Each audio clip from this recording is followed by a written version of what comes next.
is Mexico and the United States from a Mexican perspective. Carlos Gonzalez Magallon served in the United States Consulates of St. Louis, Missouri, Albuquerque, New Mexico, Nogales, Arizona, and Houston, Texas. He was the Mexican delegate to the United Nations in New York and at the Mexican Embassy in Washington, D.C. He also served in Colombia and Greece, was ambassador to Yugoslavia and New Zealand, and was the Mexican consul in Osaka, Japan. We welcome him and also his beloved wife.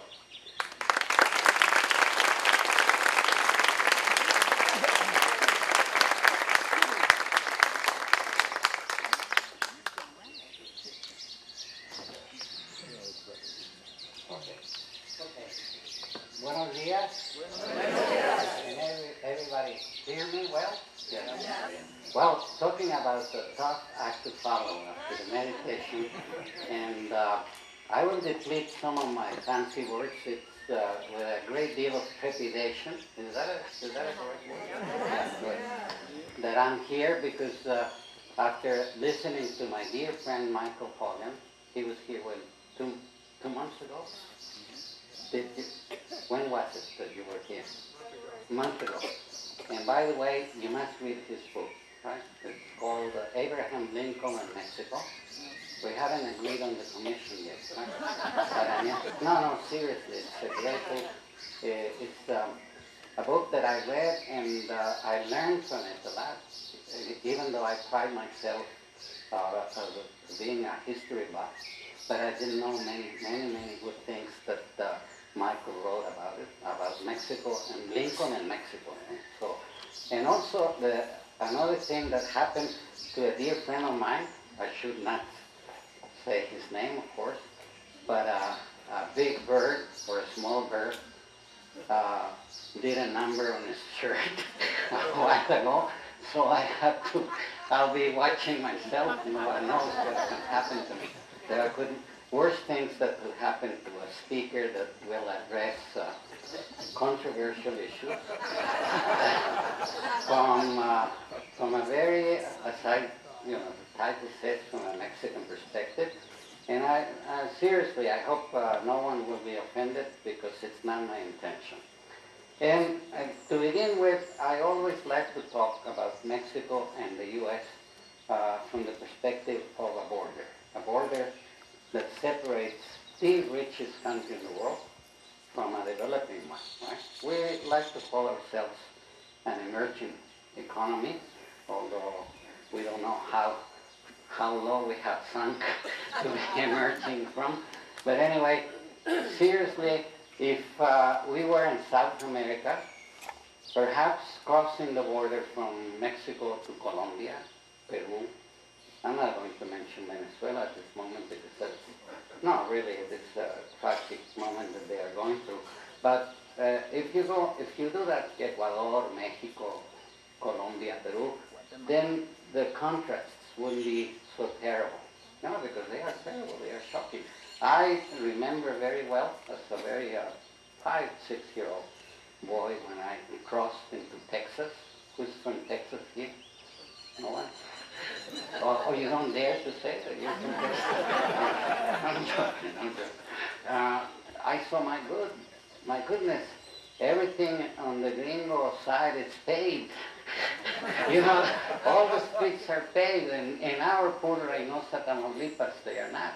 But anyway, again, if you have that perspective, you would perhaps will understand how difficult, how challenging it is to have a solid relationship like we do now, regardless of what you may say or may hear, but we have a very solid relationship. And I was told not to handle too many figures, right? Because who was it? Mark Twain said, lies, and statistics. But figures I will use. Mexico and the U.S. share a border of 3,201 kilometers. I'm sorry, you're in Mexico. We function in kilometers, meters, and liters, and all that. Okay, and we have 48 points of entry. along the border. We have 1 million documented crossings each day. Everybody talks about the undocumented crossings. There are a few hundred. I didn't bring the statistics with me, but I want to show you how is it that people do not talk about the dynamics of a border. Tijuana and San Isidro, or San Diego, if you will, is the busiest crossing point in the world. There's no other place like that in the world when it comes to crossings each day, documented crossings. And since I know that I have a few Canadian friends here, I will mention Canada, so you don't feel neglected, right? The U.S.-Canada have a border of 800, let's say 8,800 kilometers. And another one with Alaska. Of course, everybody here in Mexico does not know that Canada has a border with Alaska. And in Alaska they have 2,000 kilometers, more or less. But they only, I'm sorry to say this, they only have 300,000 crossings a day. Please compare this with Mexico and the U.S. So I'm sorry, but some immigrant officers from both the U.S. and Canada must be very boring in some of those. Not so in San Diego, right? Because it's so tremendously busy. But then I'm going to make a point where I think it will be a strong point, what Mexico does for U.S. security, which is seldom spoken of. Nobody talks about it. Well, I have to say it, I'm sorry. A certain candidate that became president in the U.S. Said that Mexico does nothing to protect the U.S. So I have to say, with all due respect, that every country, every government has to look up after their own interests, right? It's the most important function of any government. But we do a lot, because why? Because we sit together with our American counterparts and we say security issues are essential to both our countries. So let me tell you about one thing. We have 80 embassies, Mexican embassies around the world. There are far too few, because we compare ourselves to Brazil, to Argentina, countries in Latin America that we, are there any press here? No. That we have a friendly rivalry, let's say that, and they have, Brazil has 120, 150, and we don't, because, you know why? Because we have to have 50 Mexican consulates in the U.S. But going back to my point, 80 embassies throughout the world. 79 of them, not the one in Washington, is doing a lot to keep people from coming to the U.S., believe it or not. And we spend money, good money, that we could spend in other things in Mexico and our foreign service that needs a lot of resources, if I might say so, especially in the poultry pensions that retired Mexicans. But anyway, I served in, well, New Zealand is a country that doesn't have too many problems with people trying to come over to, go over rather, to the U.S. through Mexico. But I was in Colombia in 1986, and that was a very, very difficult thing for us to do, because in 1986 we had to implement for the first time the issuance of visas to Colombians that wanted to come to Mexico as tourists. And if you know something about the history of Mexico, we had in the 50s, right, what we call the golden age of Mexican movies. We were an overwhelming cultural influence on every Spanish-speaking country in the world, right? Especially Colombia. Colombia loved us, loved the mariachis, loved that. And there were really lots of Colombians and Peruvians and Ecuadorians and many other nationalities that wanted to come to Mexico to see the mariachis in the flesh, because they do have mariachis over there and very good. But anyway, we had to require from Colombians exactly the same thing that the U.S. Embassy in Bogota asked for any other tourist. And it was a terrible thing for us, because they called us and they sent us messages to our mamacitas, if you know what I mean. Some of you are bilingual. They mentioned our mothers not in a very good part. No, seriously, it was very, very difficult. And it was painful to us as Mexican diplomats. But we do this for the sake of what we call a regional safety net. And it's very, very, very important. And with all due respect, Americans or Mexicans realize what we do. I was and then in Athens, at the embassy in Athens, when the Albanian government collapsed. And all of a sudden, we opened the door of the embassy, we saw Albanians coming over, asking for a visa to go to Mexico. And again, the same thing. I was in Belgrade, the same with Bulgarians, right? And of course, Serbs.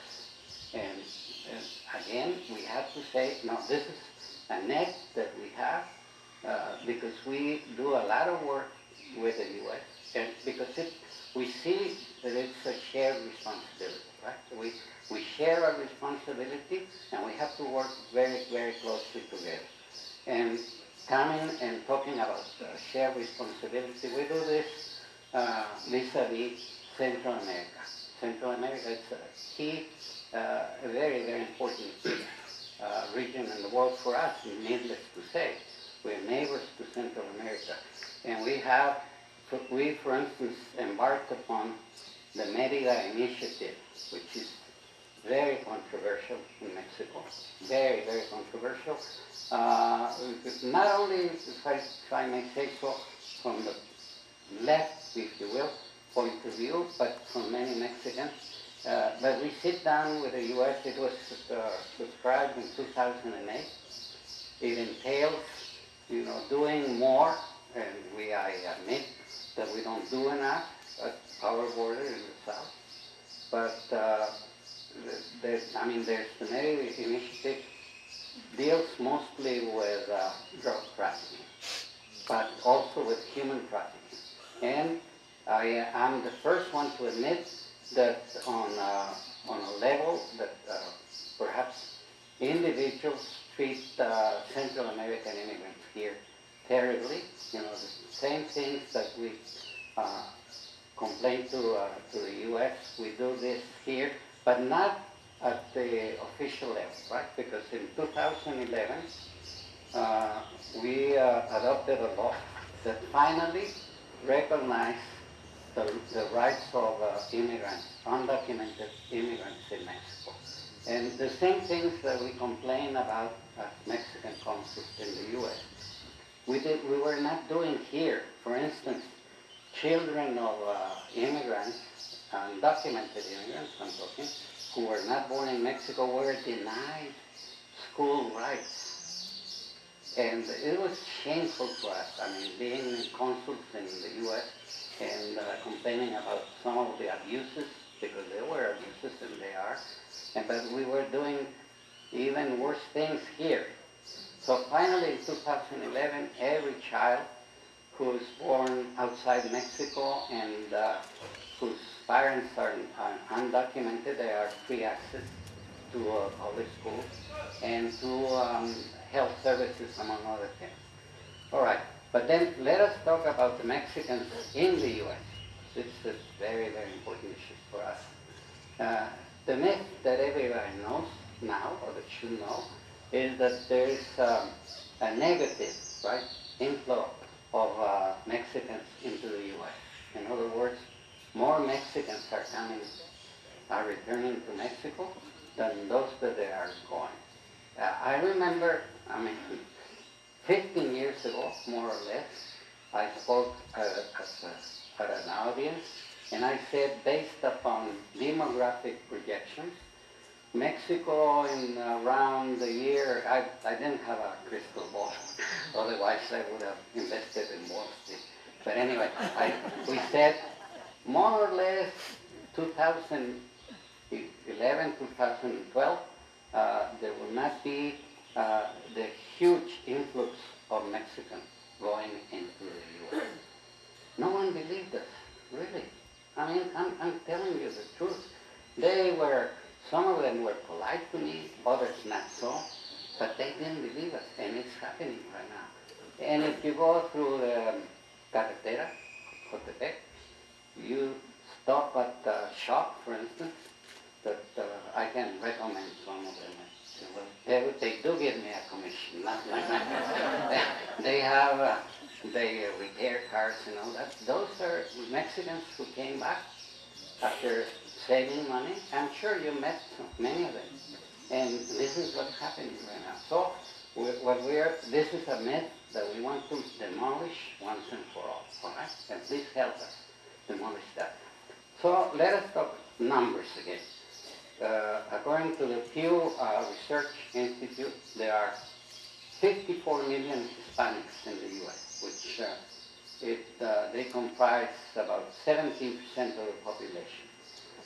Out of those, about 36 million, they identify themselves with Mexico. But it's a very complex issue. I could spend hours talking about the array, the mosaic of Hispanics and with the Chicanos and Mexican Americans. We were talking about this issue yesterday. But anyway, there are 11.1% of those people out of the 54 million who are identified definitely with Mexico. But this is somewhat scary for some people. I hope not you, but by the year 2060, there will be 111 million Hispanics in the U.S., which there will be 28% of the population. Now, we Mexicans in the Mexican Consulate Network did not do enough to approach them, because for many reasons. But we are now doing that. I think it's very valid, very legitimate, right? Because we want people to identify with our country. Everybody does it. But we were talking about, I mentioned dirty names for us. We were talking about blue dogs. Who remembers blue dogs? Okay. I'm sorry to say this. If there are any relatives of blue dogs, please leave immediately. Now, he made his name by attacking undocumented Mexicans, right? For many, many, many years. He said, it has nothing to do with race. It has to be with the fact that they are undocumented anyway. But the fact is that he attacked us, Mexican consuls, because we were doing things for Mexicans abroad. And as I was telling you, we Mexican consuls got together, and it was like a ribbon of pride when blue dogs attacked us by name. Alas, he only mentioned me once. But anyway, it's a legitimate thing. Yeah, I'd like to work with the people that this is one of the main functions of a diplomat abroad. Okay, so let us touch upon very sensitive issues, like, I will throw it at you, sanctuary cities. It elicits a reaction, like I would say, a Pavlovian reaction. Oh my God, sanctuary cities. And the thing is that every Mexican consul in the U.S. sits down with police authorities. And everyone who's a professional, regardless of his or her points of view, vis-a-vis the Mexicans, would tell you, we need to earn the trust of the Hispanic community, right? whether they are documented or not. Why? It's very simple. I mean, if crimes are committed, they will not come to us. If we go and call the immigration authorities, that's one myth that I want to pulverize, because it only makes sense. Another thing, for instance, the opposition, it's one, for instance, that I can mention lots and lots. People who do not want undocumented persons to acquire driver's licenses. It's, I'm sorry, I have to be blunt, sheer lunacy. If you're going to, because with all due respect, in many parts of the U.S., public transportation is, I wouldn't say it's non-existent, but it's, and there are people there, they have families, they have to feed them, they have to drive, but you don't want them to have, a driver's license. And I can go on and on and on, but I won't. Okay. There are, of course, other issues like DACA. DACA, you heard of DACA? And that's something, I'm in my country, I can say things that I couldn't say that were there. I want to be kicked out of this meeting, but it makes my blood boil with anger, really, to have children who were who were taken, rather, babies to the U.S., and that to be denied access to, they are Americans, believe it or not. And this is what I kept telling many people, including Mexicans. I told them, they are not Mexicans, they are Americans, because if you go to any Mexican consulate and families come over, the children would be always talking to each other in English, not Spanish. Although some Mexican parents, rightly so, tell them that they should speak Spanish, but they are not Mexican. We have lost them. And this is a great tragedy for us because of the lack of opportunities here in Mexico. Some of our very best people had to leave the country. And if you give them the right opportunities to them over there, they do. I mean, the ones that they excel, many of the DACA children, the dreamers, the so-called dreamers, are unbelievable people. And it pains me to see what a talent that we have lost. But it's really terribly unfair, because whether you say that undocumented immigration is a crime, and you may have a right to say so, I of course don't agree, but why the children? Why would you punish the children that way? And the few who have been deported, because they've been deported, they go to a country which is no longer their own. It was never their own, because they were only born here, right? So this is one issue that I wanted to talk about very briefly. Perhaps I could go on and on, but I won't.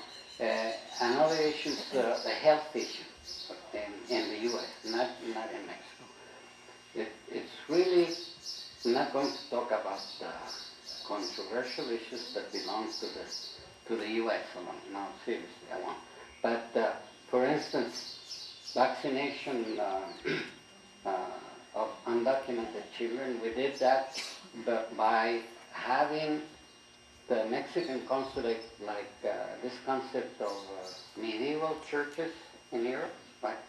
Because we had to earn the trust of Mexicans, documented or not, so that they could come over to the consulate. And by doing so, we were able to tell them, look, these are reliable clinics in your neighborhood that you can go and get vaccination, get health, health services, right? So we Mexican consulates do a lot, and maybe, and we are, terribly como se dice, criticized by that. We go out of the consulate. We go to several parts of the jurisdiction of the consulate to serve the community. Well, some local and or federal government officials are closing down on, for instance, they deny us access to public school out of sheer, como se dice, mezquindad, or who's bilingual here. Pettiness, right? Sheer pettiness, because they say, no, we won't have, I mean, from their point of view, they are right. They are public schools, they're public facilities. They are, financed through government funds. But we are chased, we are, como se dice, the hostile environment we have to work. But we do so because it's a great pride that we approach our people over there, and we'll keep doing so without infringing upon international law, because sometimes people say we do. But through education, we have funds that are never enough, but we get together with Hispanic community and beyond. Because, for instance, I was in Houston, and a great friend of mine, who's a demographer, told people in a very, very large crowd, he told them, look, Houston is already, the children in Houston, already the majority are Hispanic. There's nothing, it's very controversial, right? But it's something called the truth. There's nothing, really nothing you can do about it except investing in their education, right? Because if you want, and he pointed to middle-aged, not getting personal here, right? Middle-aged people, and they said, you have to invest in their education because they are, when they grow up, if they are not, professional, they will not contribute to your retirement. So do it not because, no, this is I'm stealing a great idea from people, because they said, do it not because you like them. He shook them. I wish I could, perhaps we could invite them. Do it not because you like them. Do it out of your own interest, right? So I've been given a yellow card here by my friend. So let us wrap up this, what I call an introduction, by saying that really things were not looking too good for us on January the 20th, 2017.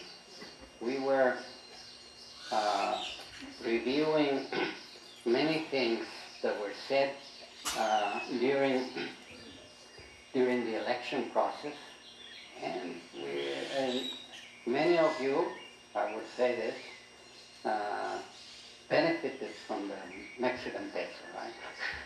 You saw the graphics of the Mexican peso when January the 20th went, and this is what I say, you benefited from it. But now we are going back. We are going back, and I will take again things that I said a couple of times. Sorry, Michael, for the wonderful book that Michael Corgan wrote, having to do with the terrible war that we had in the Mexico and U.S. All wars are terrible, right? But in 1947, sorry, some of you have heard this many times, and I apologize for that. 1947, Harry Truman visited Mexico, and he lay a wreath on the monument to los niños héroes. Los niños héroes were adolescents who died fighting the American invaders, and you are much friendlier. And you're welcome to come and to bring as many of you as you want. But those were not very friendly. So anyway, Truman apologized for the war. You know. And the thing that I took from reading that book is that he said the relationship with Mexico and the U.S. is far richer than all the bumps on the road that we have encountered. And I say that very firmly because I have good grounds to say it.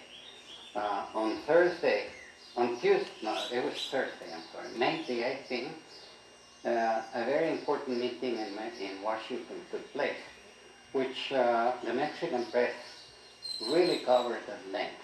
Not so the American press, but it's understandable. There were many issues going around in Washington at that time. But Luis Videgaray, which is our foreign minister, and Miguel Ángel Osorio Chong, which is our Minister of Interior, met with their counterparts in Washington, namely Rex Tillerson and John Kelly. And I couldn't believe what the things that Mr. Tillerson said. Have you read some of them? By the way, the Guadalajara reported that another that I should get a commission from, did a very good report. Rex Tillerson said he was extremely candid. He said that if it were not for the voracious demands of drugs in the U.S., Mexico wouldn't have a transnational organized criminal organization and wouldn't experience the violence that it's suffering. And this is like music to our ears, because we've been saying this for many, many years. We finally had this accomplishment that the American government, since the 90s, finally acknowledged that drug trafficking is a shared responsibility. It's a huge. Do you remember, for instance, back in the 80s when the Department of State certified countries that were behaving according to the American point of view regarding the fight against drugs? Well, we always rejected that. You know, I'm proud of it because we said there's no way a single country, no matter how powerful, rich it is, cannot unilaterally certify whether other countries are behaving in this awful thing called transnational drugs. It's a shared responsibility. And we finally have Mr. Tillerson saying, I'm wondering if he'll be fired. Yeah. Maybe. I don't know. Sorry, forgive me for saying so. But, no, the thing is that, and again, I took again what Mr. Truman said. It's shared responsibility. It's important for us to keep up the good level of communications that we have. We thought it was a bump. It was a bump, but some of us were afraid that it would be a catastrophe. And I am an optimist to the death. I think that common sense would prevail, if I may use that phrase, because we have so many things at stake here, right? We have so many things that we share, and that we should continue on the path, on a positive path, right? Thank you very much, and I will open the floor.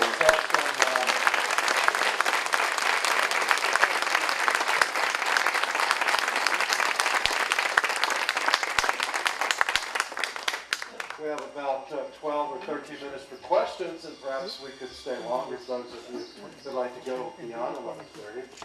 Thank you for this marvelous talk that you've given us. So it's time for questions. Please stand. Make it a question, not a statement. The microphone will come to you.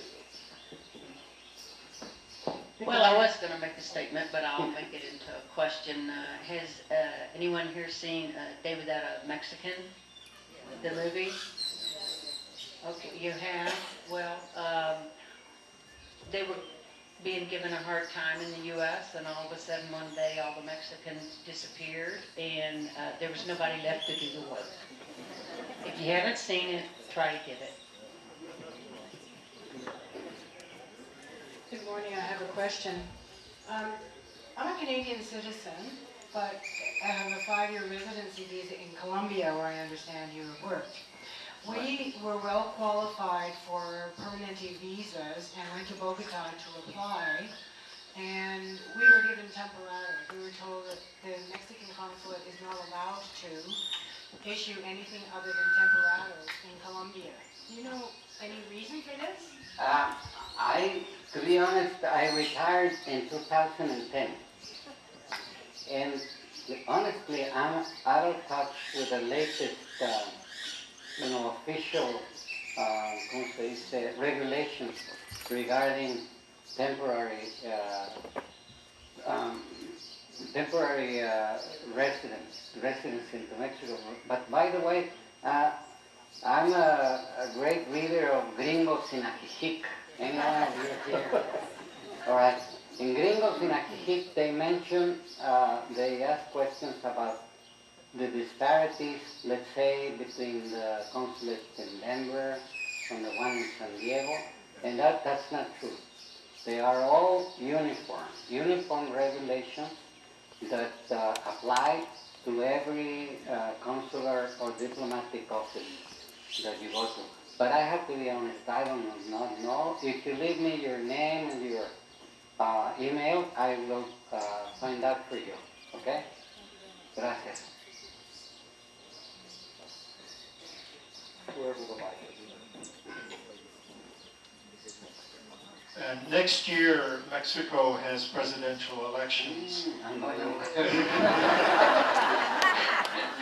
Do you think there is any risk that any of the candidates seeking the presidency in Mexico will try to stir up ill will in response to the election north of the border? Oh, that's a tough question.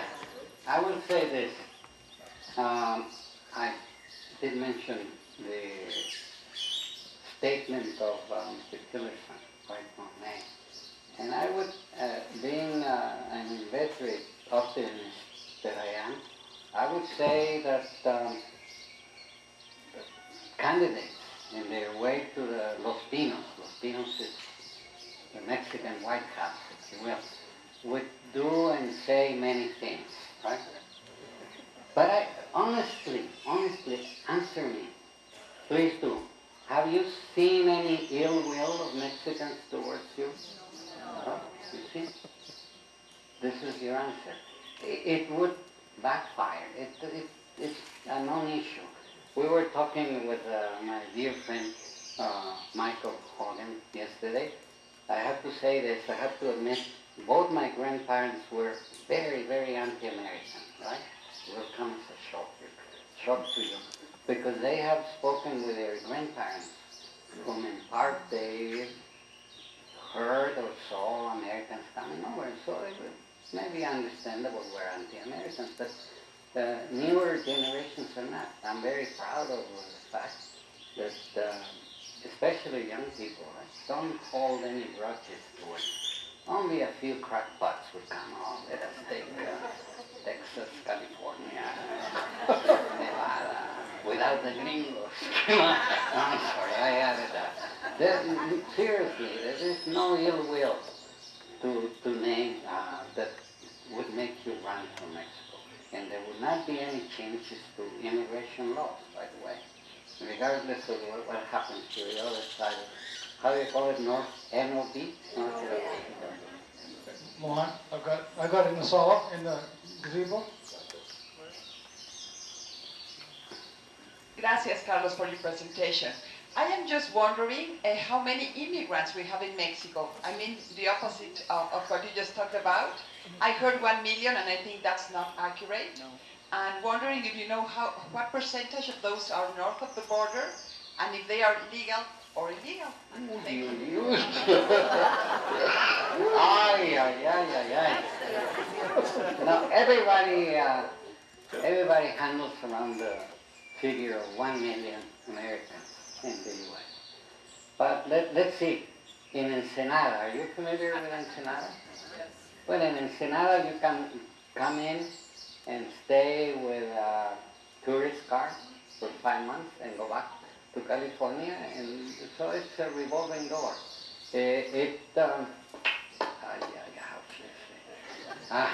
Immigration authorities, can I say it? Yes. Do not crack down on those people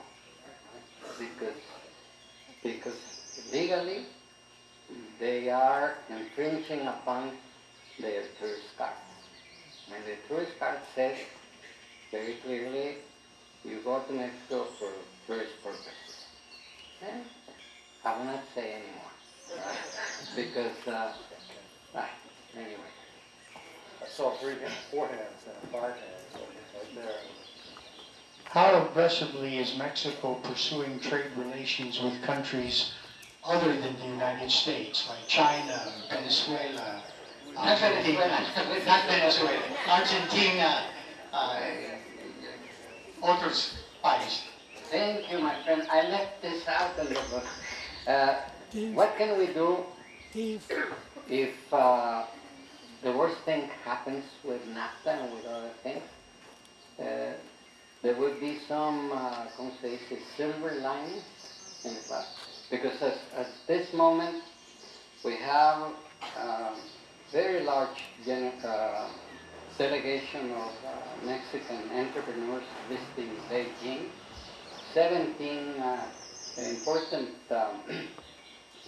firms are mostly with agricultural, agro-industrial. From here, for instance, you know that this region is the largest blueberry producers in Mexico. We all of a sudden, I mean, in only 4 or 5 years, we became the 4th largest exporters and growing and growing. And so we are very aggressive, finally, because all my adult life I've heard we must diversify our markets. And we did, because it was very comfortable having the U.S. next to us. But now the scare is there.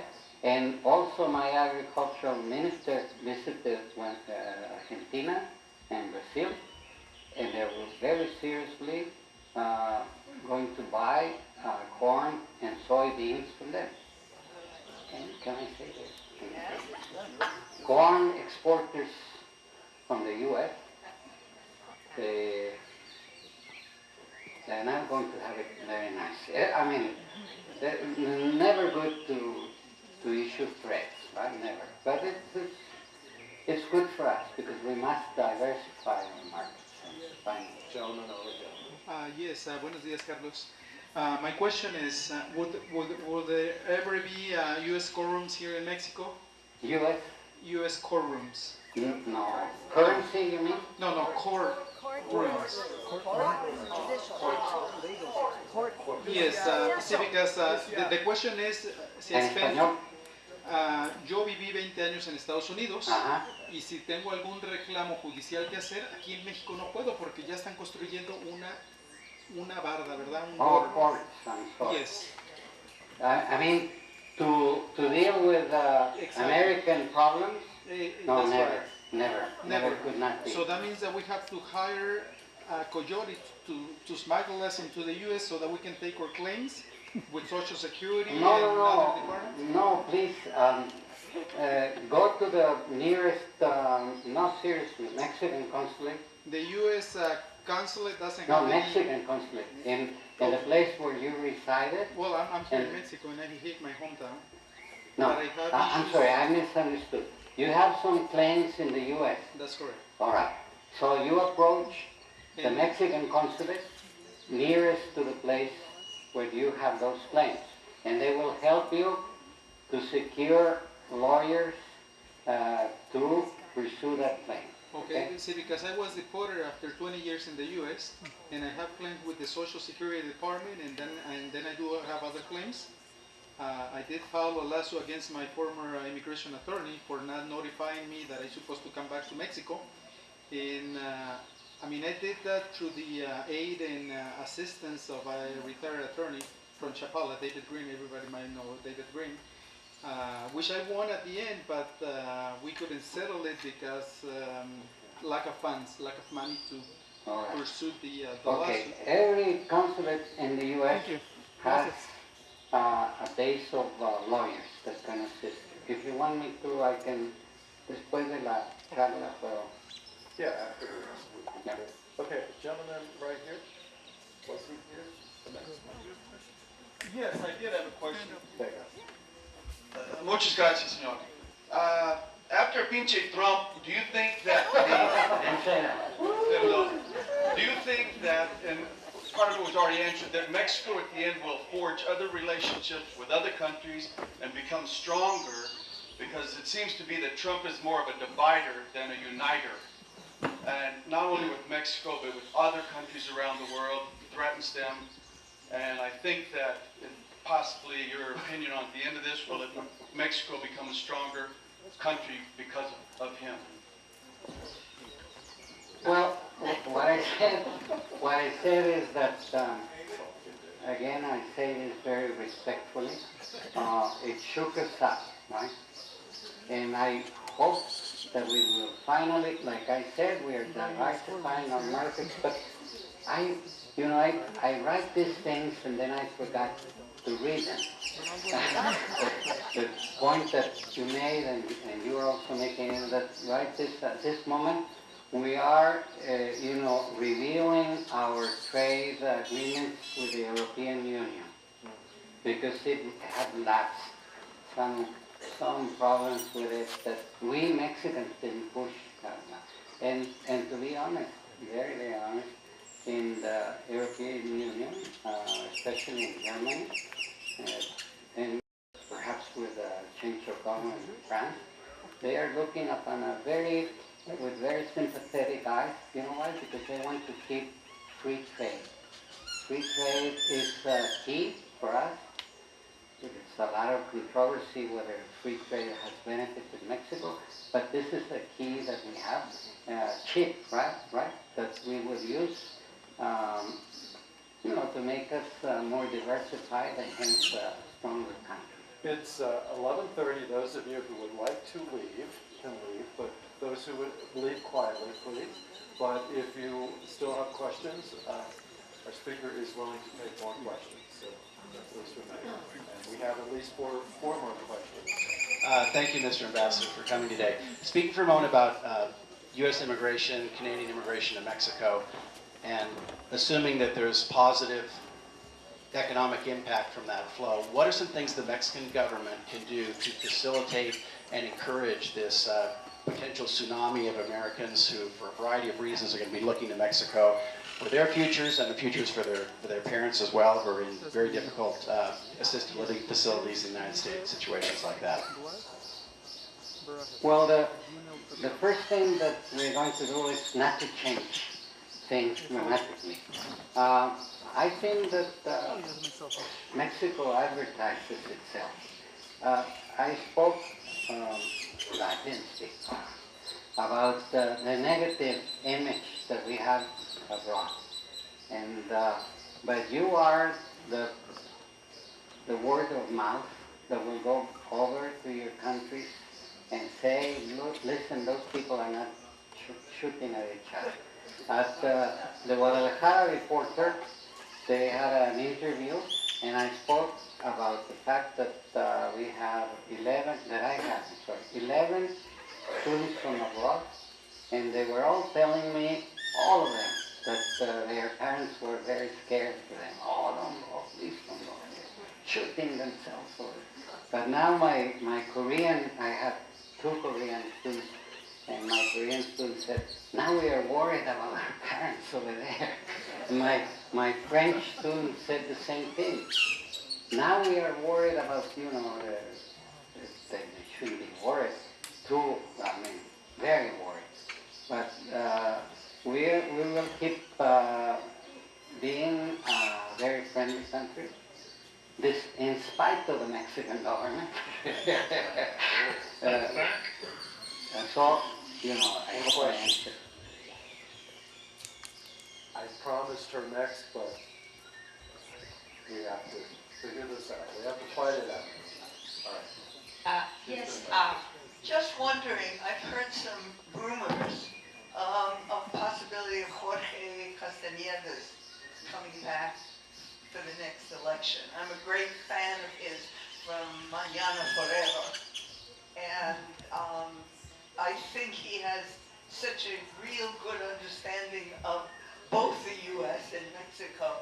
Have you heard anything about that, and what do you think that possibility Sure. I mean, would be? he himself has, for those of you who do not know Jorge Castañeda,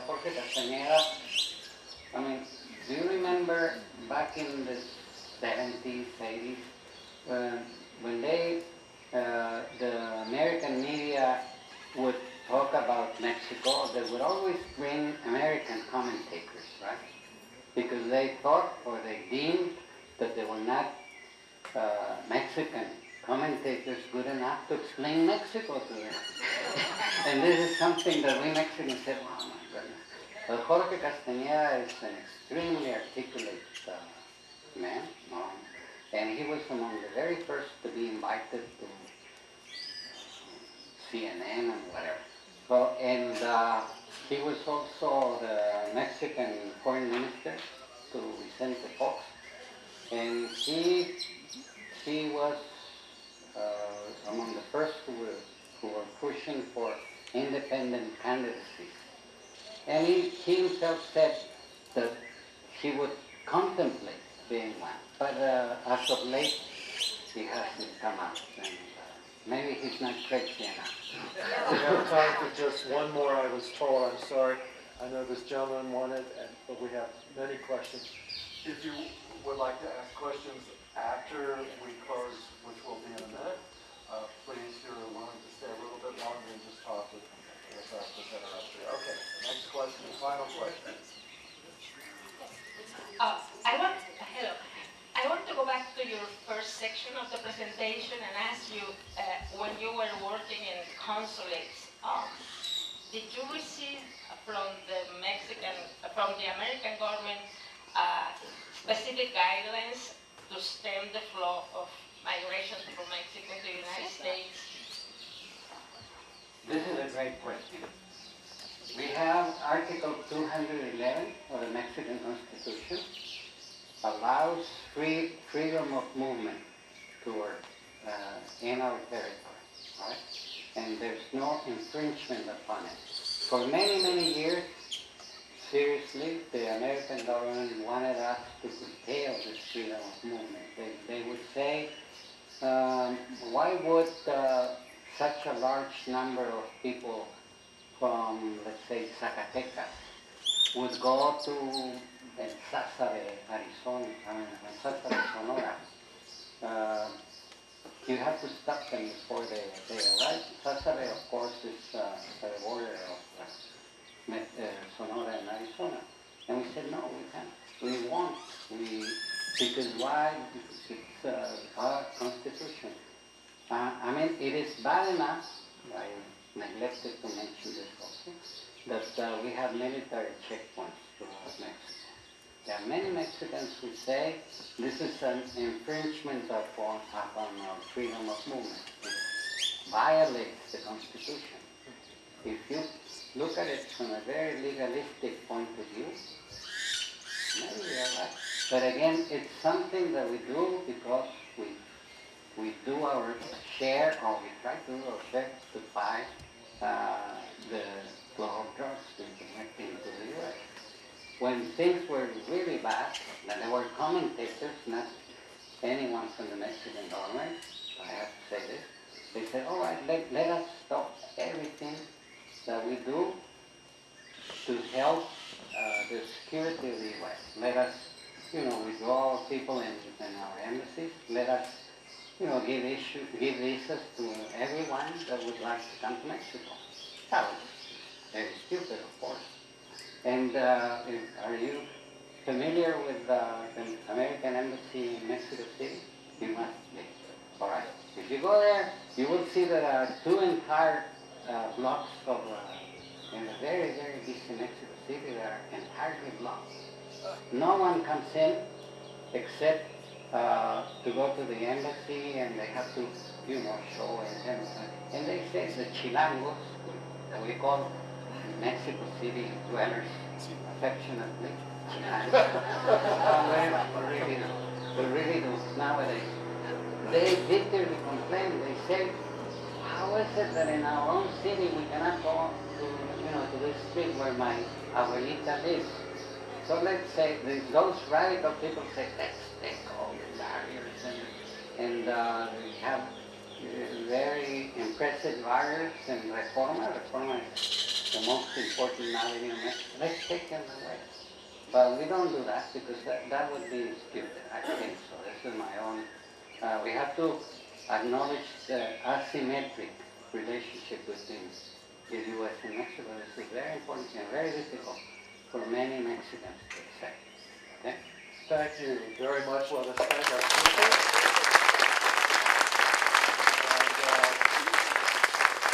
We couldn't have been more diplomatic.